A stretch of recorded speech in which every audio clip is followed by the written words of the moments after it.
Kemudian Bapak sekalian yang dimuliakan oleh Allah Subhanahu wa taala, kurban untuk orang lain itu boleh. Kurban untuk keluarga itu boleh. Kurban untuk orang lain yang enggak ada hubungan dengan kita, enggak ada hubungan kekeluargaan juga boleh. Tapi mesti minta izin terlebih dahulu. Atau minimal kita beritahukan. Persis dengan zakat fitrah. Persis dengan zakat fitrah. Jadi saya teringat dulu ketika di Mesir, orang tua menelepon, bagaimana ini zakat fitrah biar ayah bayarkan di sini aja di Langsa. Saya katakan terima kasih ayah, alhamdulillah boleh. Jadi kemudian hari kita baru tahu, memang orang tua itu harus minta izin sama anaknya berkaitan dengan zakat fitrah kalau anaknya sudah baligh. Begitu juga dengan kurban. Kalau dengan anak saja kita harus sampaikan, apalagi untuk orang lain, ya. Kemudian Bapak sekalian, daging kurban untuk orang lain atau kurban yang kita niatkan untuk orang lain itu dagingnya enggak boleh dimakan juga sampai kita minta izin sama orang lain tersebut. Jadi mungkin di tanggal 9 ada telepon saya misalnya, Assalamualaikum Ustaz. Waalaikumsalam.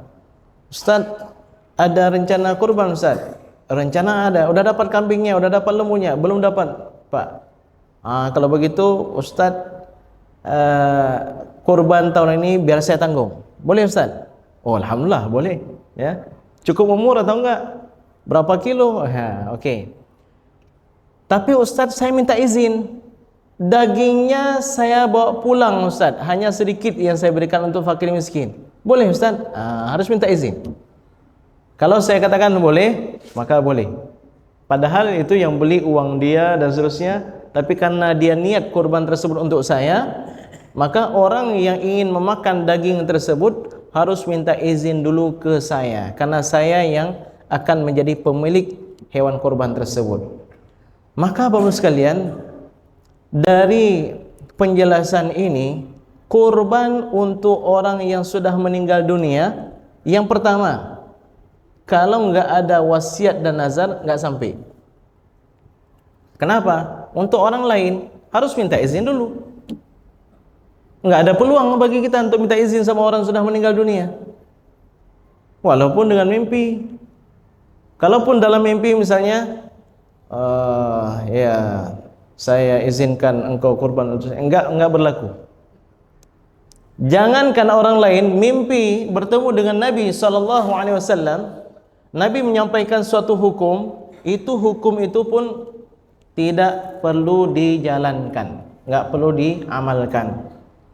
Bukan masalah Nabi, Ustaz, kan orang bermimpi dengan Nabi itu kan betul-betul ketemu sama Nabi, betul. Man ra'ani faqad ra'ani, hadis riwayat Imam Al-Bukhari.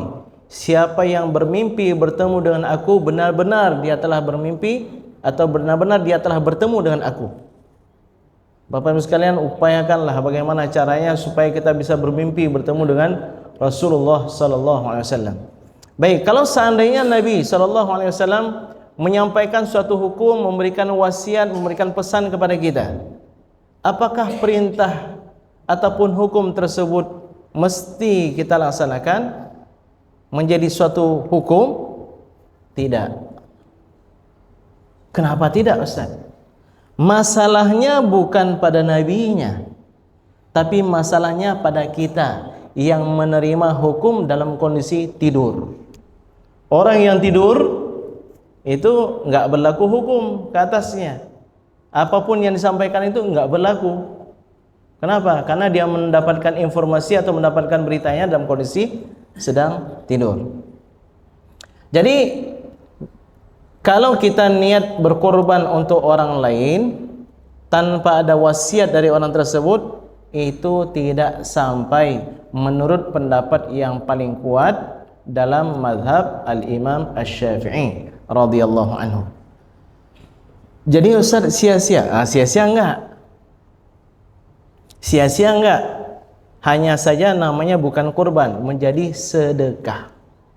Jadi nggak ada kesia-siaan kebaikan yang kita lakukan, baik untuk diri kita maupun untuk orang lain. Namun dalam kitab Mughni Al-Muhtaj, Al-Khatib Asy-Syarbini, beliau mengatakan waqila, ada pendapat dalam mazhab Syafi'i, walaupun bukan itu yang paling kuat, bahwa kurban untuk orang yang sudah meninggal dunia akan sampai. Ya. Jadi tetap ada pendapat yang minoritas, walaupun mayoritas mengatakan tidak sampai.